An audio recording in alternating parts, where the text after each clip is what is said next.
Alright, guys. Part 5, Chapter 1.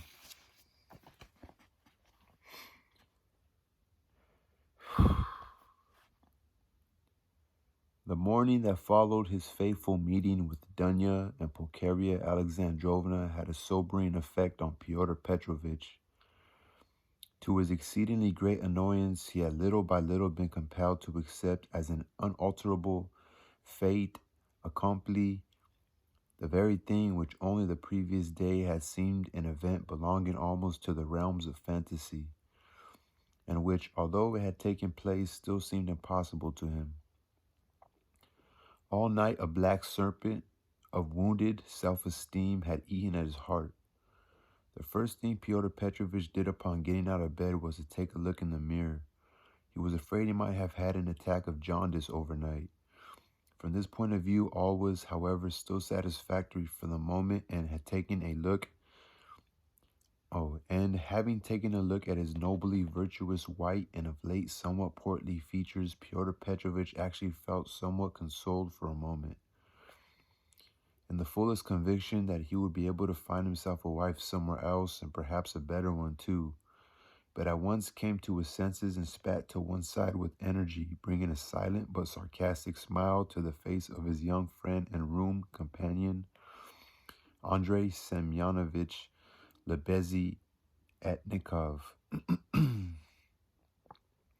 Pyotr Petrovich noticed this smile, and he immediately put it down as a black mark against his young friend. He had been putting down a good many black marks against him recently. His rage grew doubly intense when he suddenly realized that he ought not to have told Andrei Semyonovich about the results of last night's meeting. That was the second mistake he had made yesterday in the heat of the moment, under the sway of his own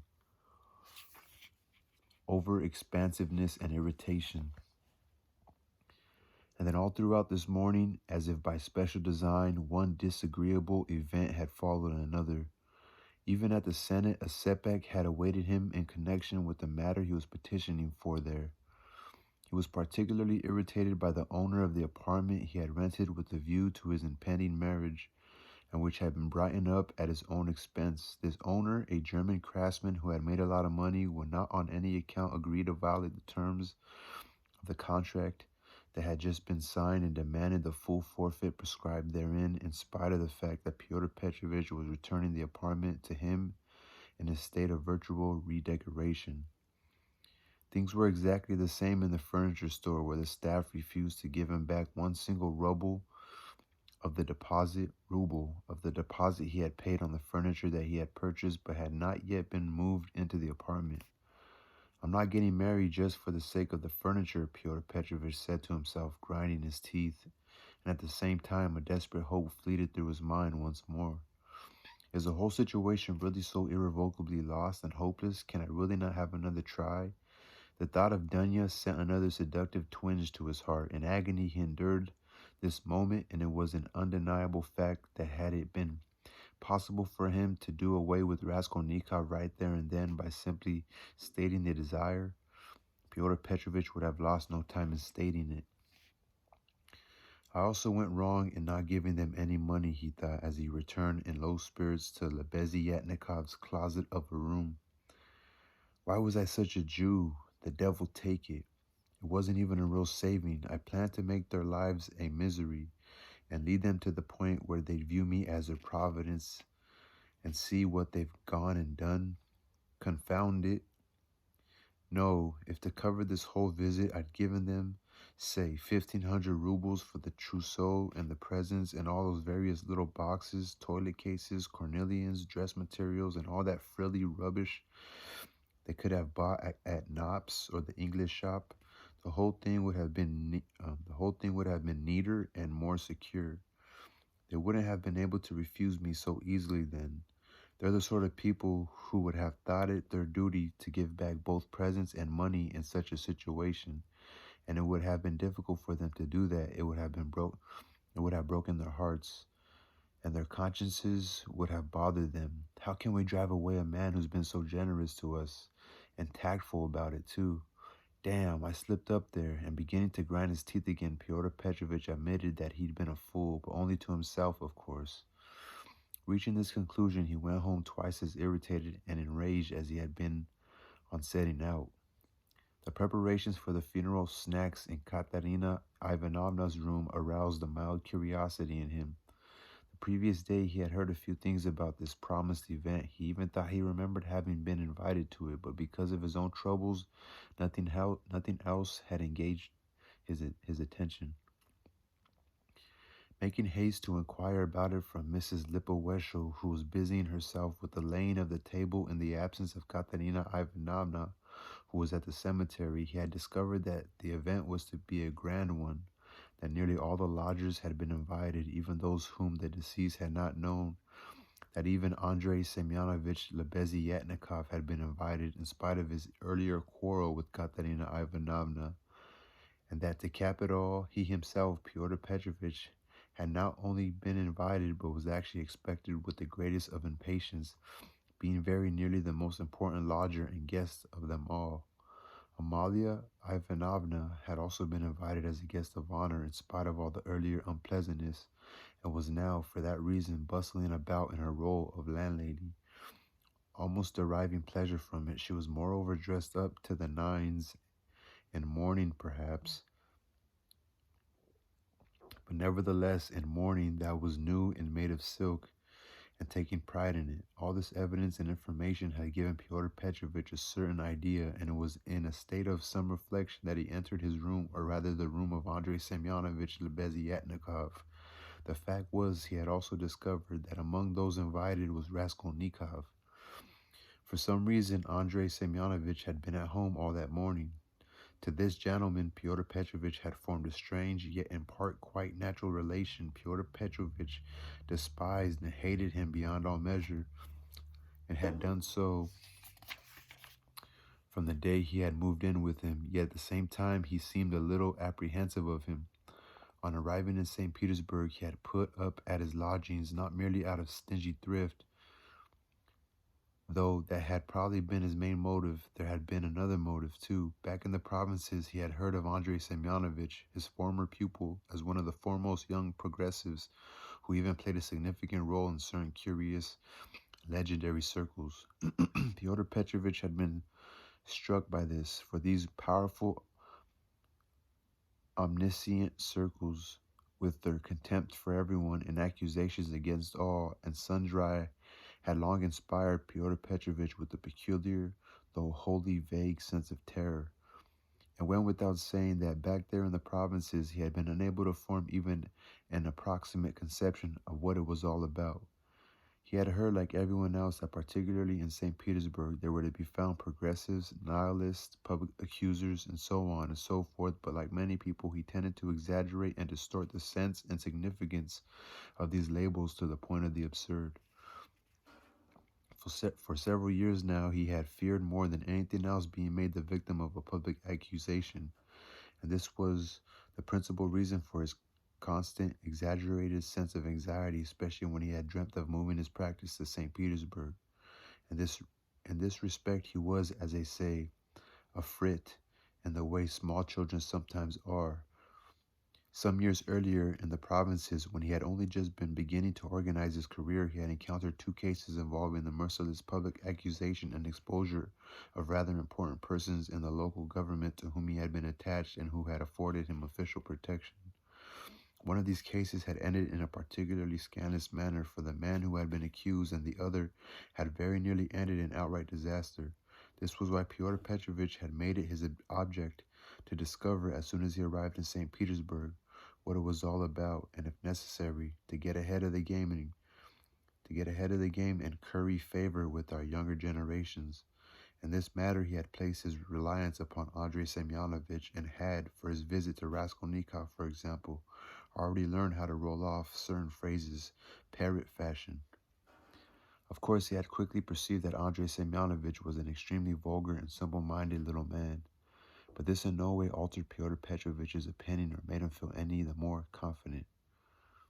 Even had he gained the certainty that all progressives were the same little idiots, his anxiety would not have been laid to rest. If he were to be quite honest, none of these theories, ideas, and systems, which with which Andrei Semyonovich positively assailed him was of the slightest interest to him. He had his own personal motive. All he wished to do was to ascertain as quickly as possible what was going on here, whether these people had any power or not, and whether he personally had any reason to be afraid of them. If he were to undertake a certain project, would they accuse him or would they not? And if so, what would they accuse him of, and why particularly now? Nor was that all. Might it not be possible for him to ingratiate himself with them and then pull a fast one on them if they really were so powerful? Did he or did he not need to do this? Might he not, for example, further his career a little at their expense? In short, there were hundreds of questions waiting to be answered. This Andrei Semyonovich was a wasted and scrofulous individual, small in stature, employed in some civil service department or other. He was blond to the point of strangeness and sported a pair of mutton chop whiskers of which he was very proud. On top of all this, he almost constantly suffered from an infection in both eyes. As for his heart, was rather soft, but he spoke in a thoroughly self-confident, sometimes positively overbearing manner, which, when one compared it with his pathetic appearance, nearly always sounded ridiculous. At Amalia Ivanovna's, he was, however, considered one of the more distinguished residents, that is to say, he did not indulge in drinking and always paid his rent on time. In spite of all these qualities, Andrei Semyonovich really was rather stupid. He adhered to the cause of progress in our younger generations as a kind of enthusiastic pastime. He was one of that countless and multifarious legion of vulgar persons, sickly abortions, and half-educated petty tyrants who, like a flash, attach themselves to those current ideas that are most fashionable in order, again, like a flash, to vulgarize them, caricaturing the very cause they seek to serve, sometimes with great genuineness. In spite of his being very good-natured, Lebeziatnikov was, however, also beginning to tire of his companion and former tutor Fyodor Petrovich. The state of affairs had come about mutually and seemingly by chance. Andrei Semyonovich might be rather simple-minded, but even so, he had begun to realize that Fyodor Petrovich was deceiving him and viewed him with secret contempt, and that this fellow was the wrong sort altogether. He had attempted to explain to him the system of Fourier and the theory of Darwin, but Fyodor Petrovich had, especially of late, begun to listen with just a shade too much sarcasm, and had even most recently begun to respond with abuse. The truth of the matter was that his instincts had begun to tell him that Lebeziatnikov was not only a vulgar and stupid little man, but was also possibly a liar, and that he had no significant connections whatsoever even with his own circle, but had only heard a few things at third hand. Not only that, it was probable that he did not even have a decent grasp of his own propaganda, for he said far too many contradictory things, and what kind of a public accuser would he make? He should incidentally observe in passing, and during the last week and a half, Fyodor Petrovich, particularly in the first few days, gladly accepted from Andrei Semyonovich some very strange items of praise. That is to say, he had made no objection and had remained silent when, for example, Andrei Semyonovich had ascribed to him a readiness to assist the founding of a new and soon-to-be established commune somewhere in Mashkanskaya Street, or, for example, not to stand in Dunya's way if, right from the first month of their marriage, she decided to take a lover, or not to have his children baptized, and so on and so forth. All of it along the same lines. Fyodor Petrovich, true to form, did not object to having such qualities ascribed to him, and allowed himself to be praised even in this manner. So pleasant to him was any form of praise. Fyodor Petrovich, who for certain reasons of his own had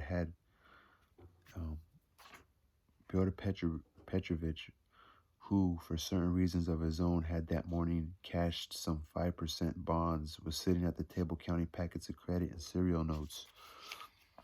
Andrei Semyonovich, who practically never had any money, was pacing about the room and doing his best to eye all these packets indifferently and even with disdain. Fyodor Petrovich, for example, would never for one moment have believed that Andrei Semyonovich was really capable of viewing such a large amount of money with indifference.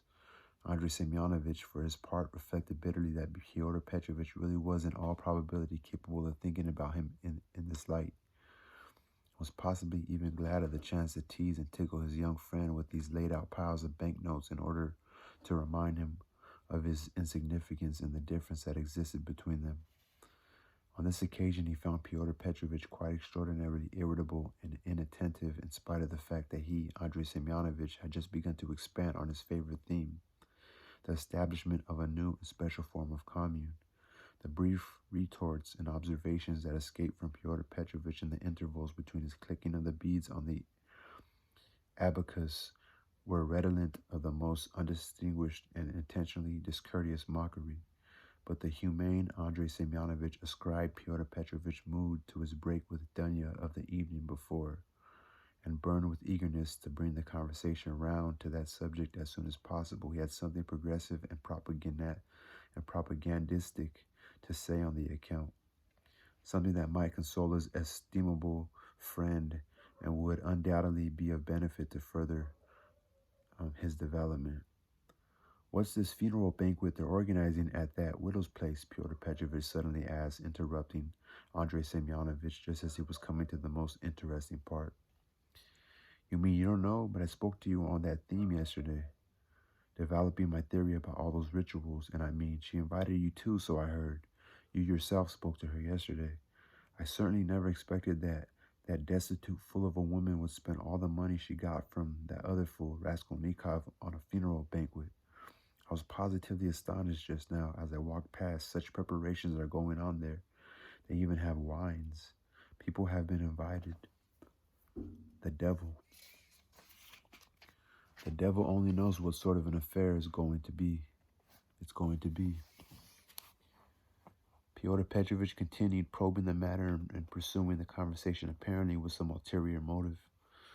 "What? You say I've been invited too?" he added, suddenly raising his head. "When was that? I don't remember it. In any case, I shan't go. What business have I there? I talked with her only yesterday in passing about the possibility of her receiving a year's salary as the destitute widow of a civil servant in the form of an extraordinary allowance. Perhaps that's why she's invited me. Ha ha." "I'm not going either," the Beziatnikov said. "I don't wonder, after dealing out a personal thrashing like that. I can imagine you might feel too ashamed. Ha ha ha."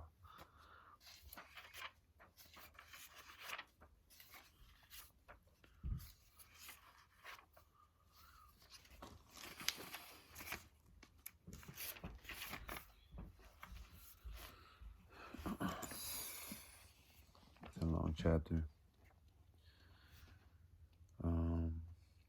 "Who dealt out a thrashing? To whom?" Lebeziatnikov said, thrown suddenly into a flutter and even blushing. "Why, you did to Katerina Ivanovna about a month ago. I heard about it, sir, yesterday, sir. So that's the sort of thing those convictions of yours lead you to. And the woman question didn't fare very well either, did it? Ha ha ha." "It's all nonsense and slander," Lebeziatnikov said, flaring up. He was constantly afraid of anyone mentioning this episode. "It wasn't like that at all. It was quite different. What you heard is wrong. It's just idle gossip. I was simply defending myself that time. It was she who attacked me. She used her fingernails. She pulled out the whole of one of my side whiskers.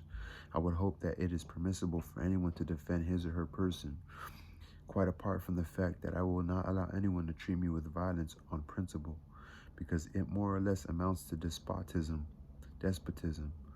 What should I have done? Just stood there and let her carry on? I merely pushed her away, that's all." "Ha ha ha," Lucien continued to mock with angry malice. "You're just picking on me because you're annoyed and angry. It's all nonsense, and it has not the slightest connection with the woman question. You got hold of the wrong end of the stick. At first I thought that if it were accepted that a woman is a man's equal in everything, even in strength, which people are already claiming is so, then there ought to be equality in this case too. Of course, I reasoned afterwards that such a question ought in essence never to arise, because fights ought never to arise, and because in the society of the future fighting will be unthinkable.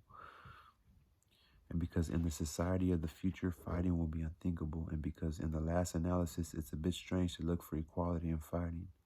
I'm not stupid though, of course. Fighting does still exist. That's pretty tired. That's to say,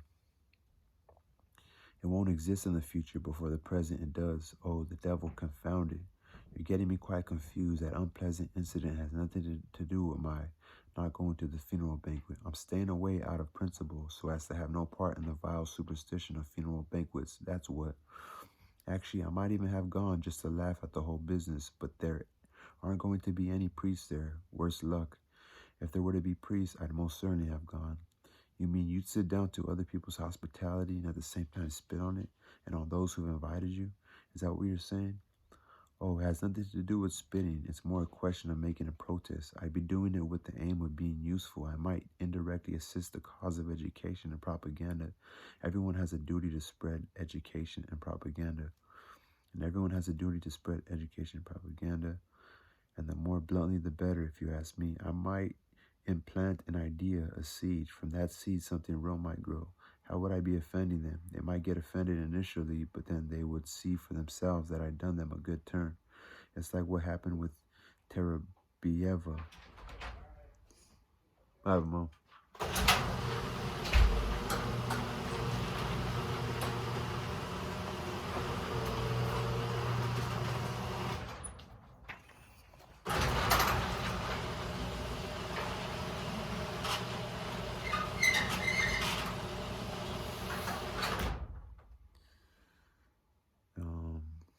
It's like what happened with Terabieva. She's a member of our commune just now, recently, when she left her family and gave herself to a fellow.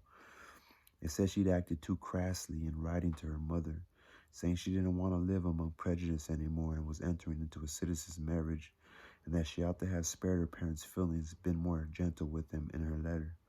But in my opinion, that's all rubbish, and being gentle would have been quite the wrong thing. On the contrary, in a case like that, too, what she needed to do was make a protest, or look at Varence. She lived with her husband for 7 years, but she abandoned her 2 children and severed her relations with her husband in one go, writing to him, I have come to the realization that I cannot be happy with you. I will never forgive you for having kept me from the truth and concealing from me that there exists another ordering of society embodied in the commune. I have recently learned all this from a man of generous ideals to whom I have given myself, and together with him I am settling down in a commune. I tell you this directly, as I consider it ignoble to deceive you. You may do as you think fit. Do not suppose you can make me come back. You are too late. I want to be happy. That's how to write a letter of that kind. Is this a Terabevia you told me the other day was in the middle of her 3rd citizen's marriage? It's only her 2nd if one takes a correct view of the matter, but even if it were her 4th or her 15th, what does it matter? That's all just a lot of nonsense. I've never felt so sorry that my father and mother are dead as I do now. Sometimes I've even dreamt of how, if they'd been alive still, I'd have given them a thumping great protest to think about. I'd have let them down on purpose, and it wouldn't have just been a question of my being self-supporting, confounded. I'd have shown them. I'd have surprised them, all right. It really is too bad I don't have anyone.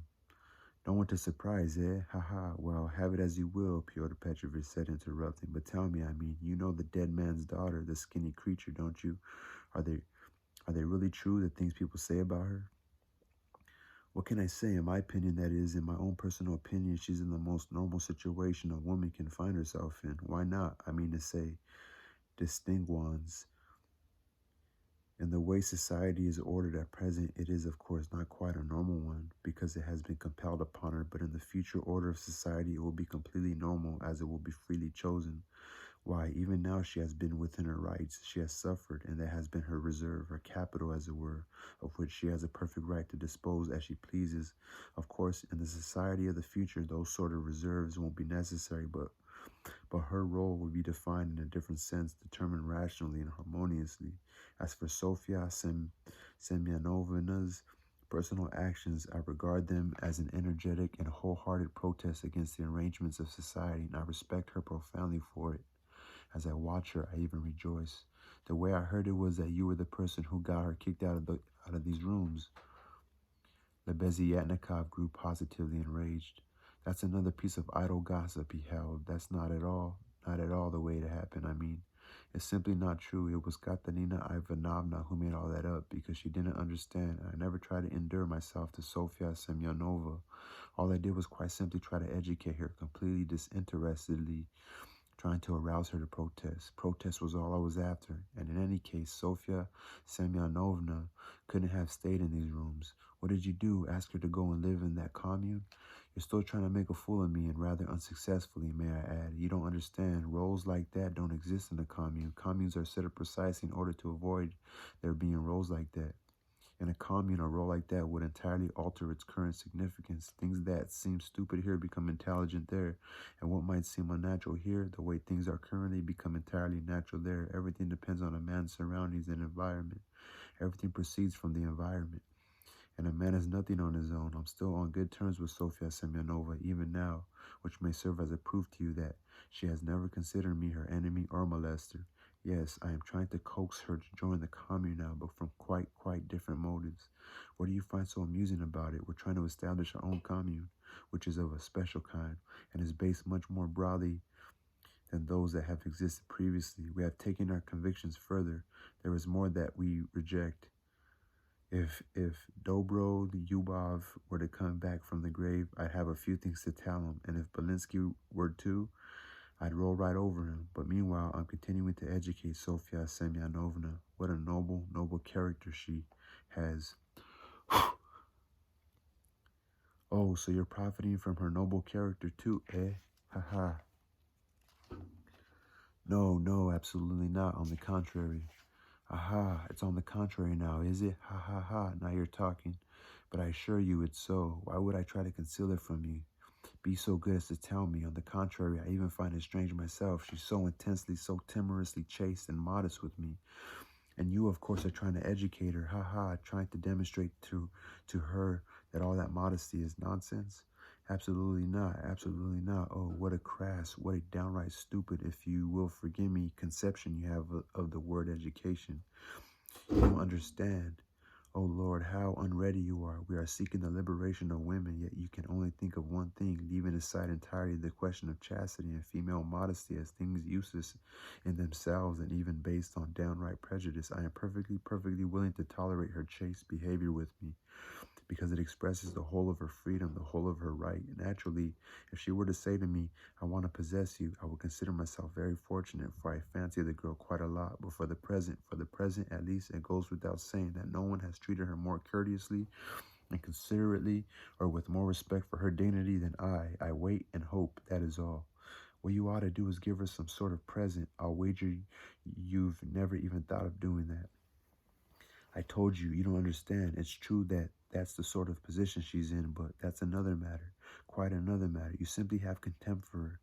In apprehending a phenomenon that you mistakenly consider to be worthy of contempt, you deny a human creature a humane response. You don't know what... That's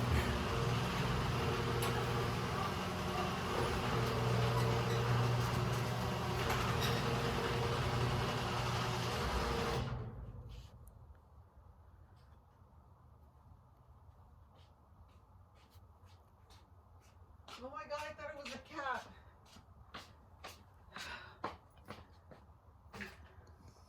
It was a possum.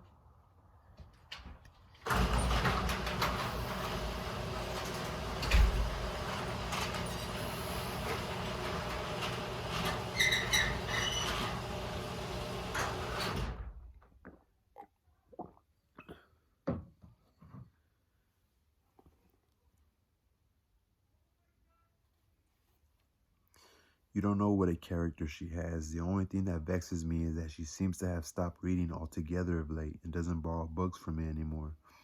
She used to, you know. The other thing that's a pity is that for all her energy and her determination to register a protest, which she demonstrated to me once, she still doesn't seem to have very much self-dependence or independence, if you know what I mean. She's rather short on the kind of negation that's required if one is to throw off certain prejudices and stupidities. But even in spite of that, she has an excellent grasp of certain questions. She's developed a marvelous grasp, for example, of the question concerning the kissing of hands. That's to say, that a man insults a woman and doesn't treat her as an equal if he kisses her hand. That matter was the subject of debate. Oh my gosh.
They went to go shoot it.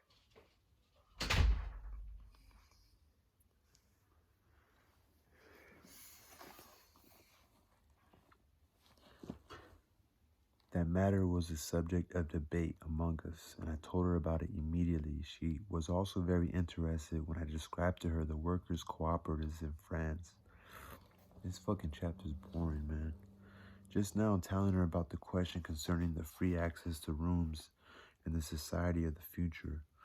And what might that be? We had a debate recently on the question of whether one member of the commune has a right to walk into the room of another member, whether it's a man or a woman, at any time of the day or night. Well, and it was decided that they do.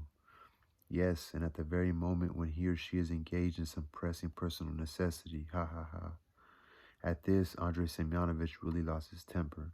You're still going on about that. That's all you want to talk about, those damn necessities, he shouted with hatred. Confound it, I shall never forgive myself for having mentioned those damn necessities in the course of explaining the system to you before you were ready for it. The devil take it, it's invariably a stumbling block for your sort of person. And what's even worse, you make it into the subject of jokes before you have any idea what it's all about. I mean, it's as though you were proud of it or something. Confound it. I've said time and time again that the only way that that question can be explained to newcomers is right at the end, when they've been won over to the system, when they've completed their education and are on the right path. And what, tell me please, is so shameful and contemptible even in cesspools? I'd be the first to go and clean out any cesspools you'd care to name. It doesn't even involve any self-sacrifice. It's simply work, a noble activity that is socially useful and is far and away superior to the activity of any Raphael or Pushkin, for the simple reason that it's more useful.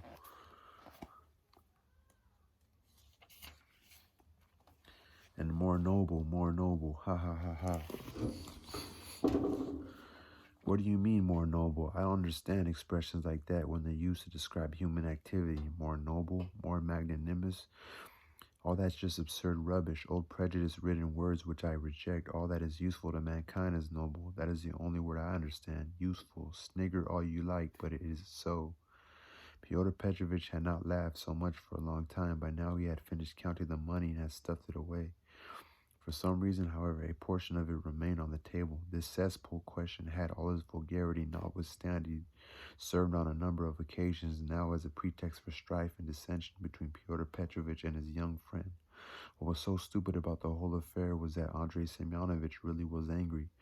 As for Lucien, he found it a convenient outlet for his frustration, and at the present moment felt a particular desire to make Lebeziatnikov angry.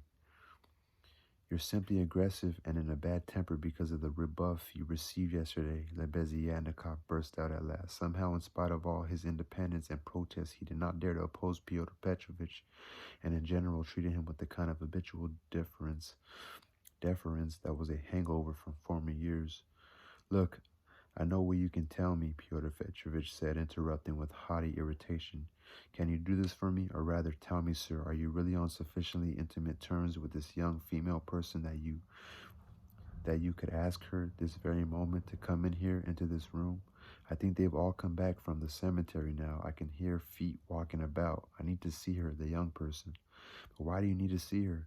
Well, because I do, sir, because I do. Today or tomorrow I shall be leaving here, and so I should like to tell her. But actually, you may as well stay here during our meeting. It'll probably be better that way. Otherwise, God knows what you may get into your head. I won't get anything into my head. I was merely asking, that's all. And if you have some business to discuss with her, there's nothing easier than to ask her to come in. I'll go along there now, and you may be assured that I won't interfere. True enough, some 5 minutes later, Lebeziatnikov returned with Sonia. She came in looking thoroughly astonished and, as usual, abashed.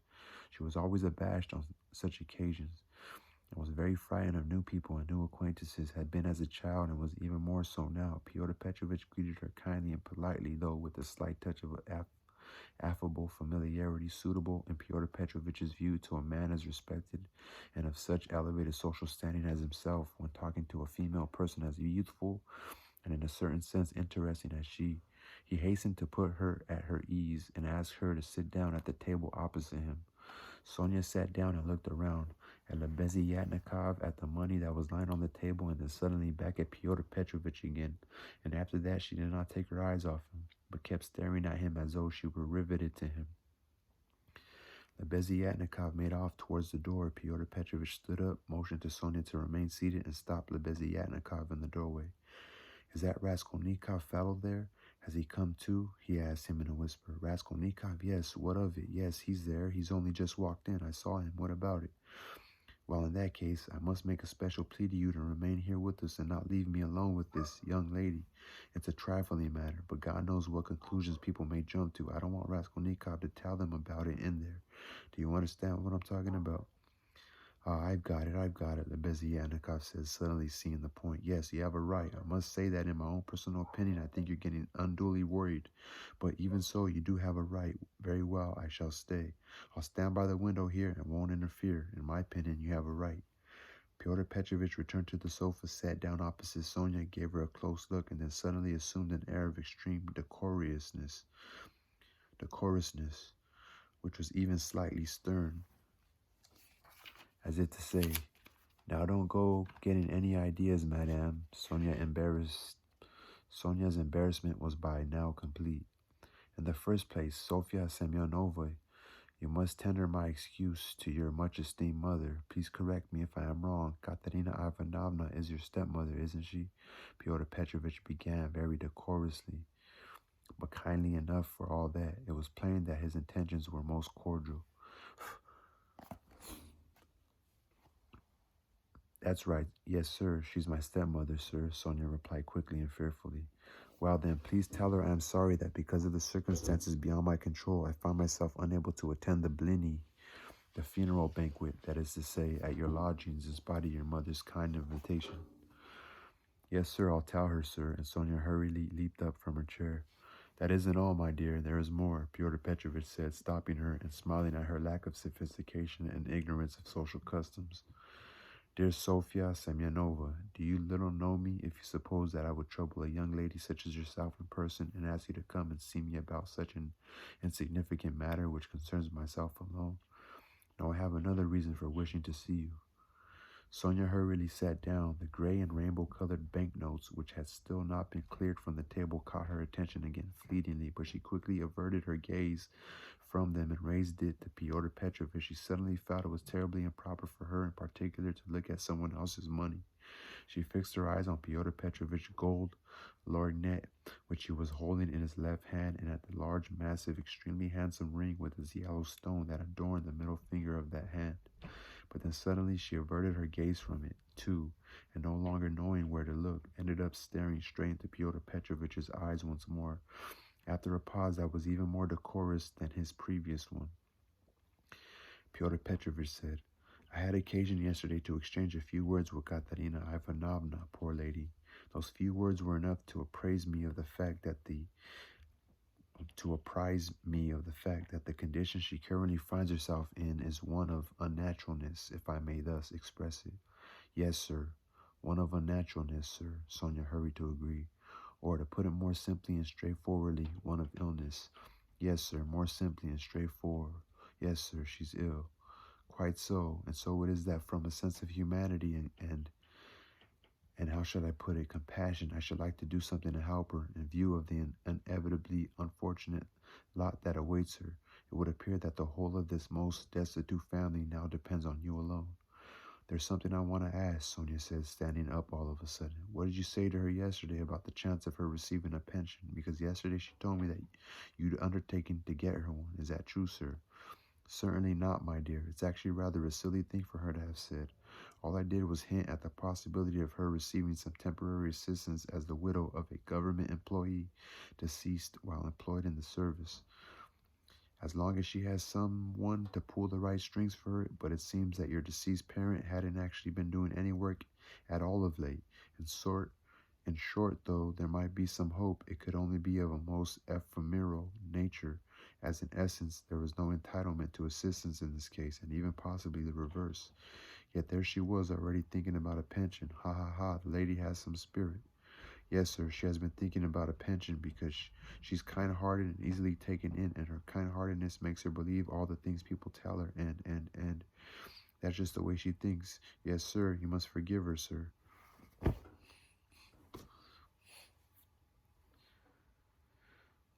Sonia said, and again got up in order to go. But you haven't let me finish what I was about to say, my dear. No, sir, I haven't, Sonia muttered. Then please sit down. Sonia became terribly confused and sat down again for a third time. In view of the position she is in with unfortunate minors to look after, I should like, as I have already said, to do whatever I can within the limit of my powers in order to help her.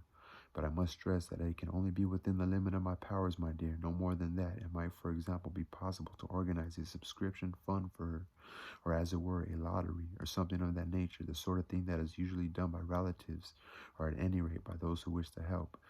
It was this that I was anxious to tell you. That sort of thing would be perfectly possible, my dear. Yes, sir. Very well, sir. God will thank you for this, sir. Sonia babbled, staring fixedly at Pyotr Petrovitch. Possible, but we shall see about it later, though we might make a start on it this very day. Let us meet this evening, my dear. Talk it over and lay the groundwork, as it were. Come and see me at about 7. Andrei Semyonovitch, I hope, will also join us, but there is one thing I must make thoroughly clear in advance.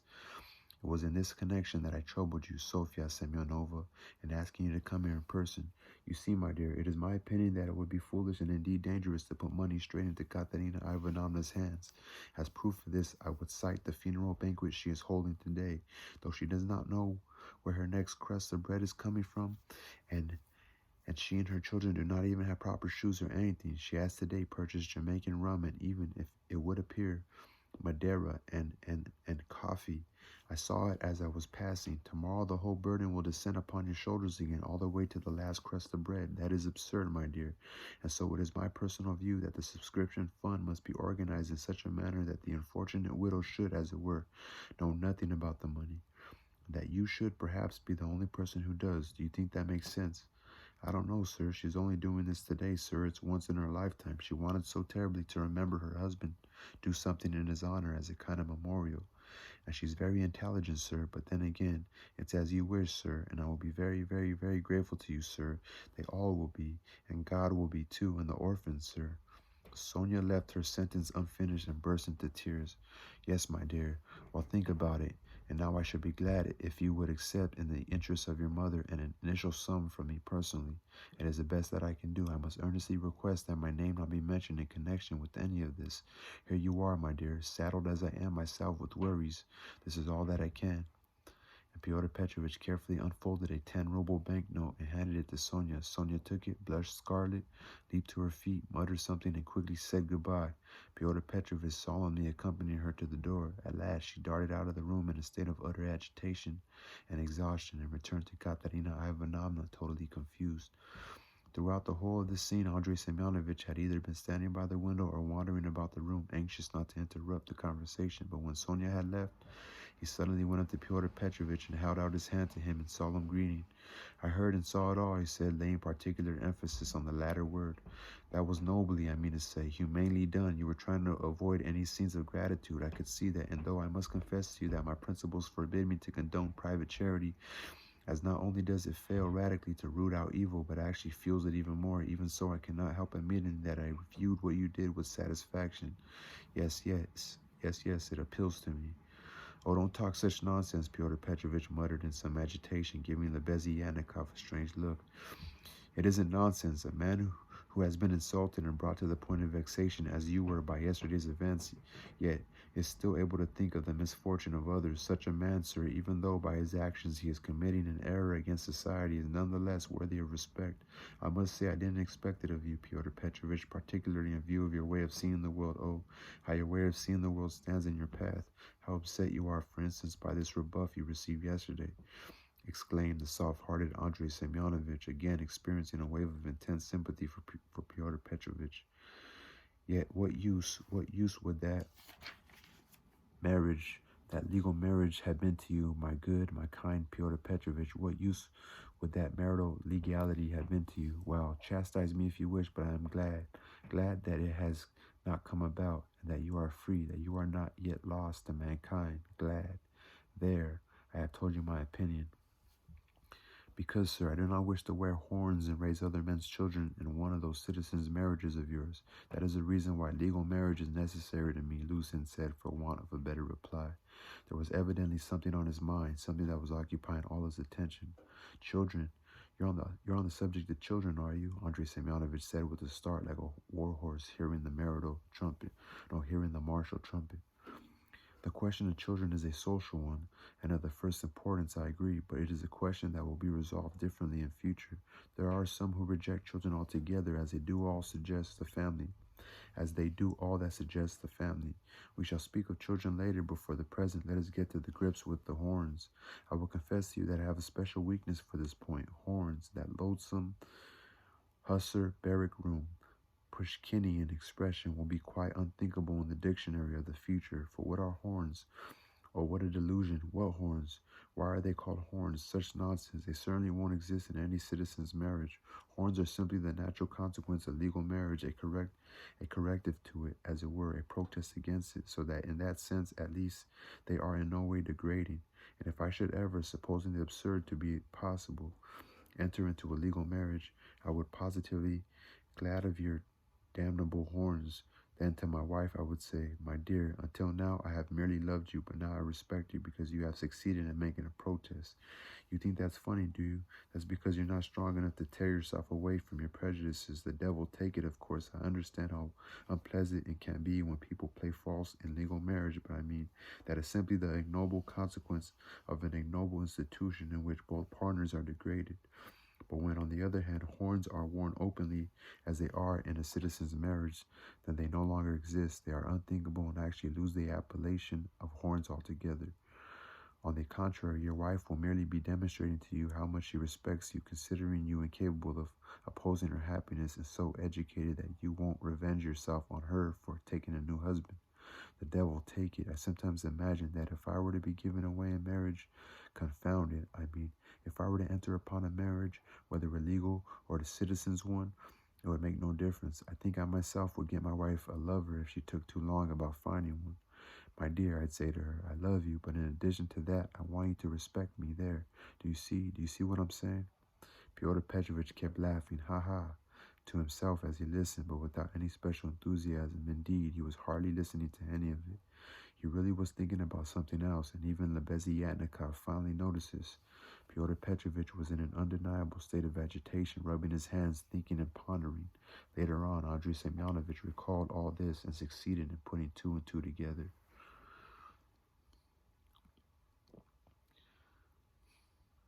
I wonder why Fyodor Petrovich would help. What's his purpose of helping? I think he even has an eye on, I don't know. I really don't know. I know he's up to something, though.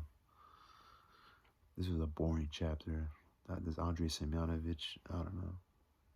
The author just wanted to write, I guess. I don't know. I don't know what point he was proving.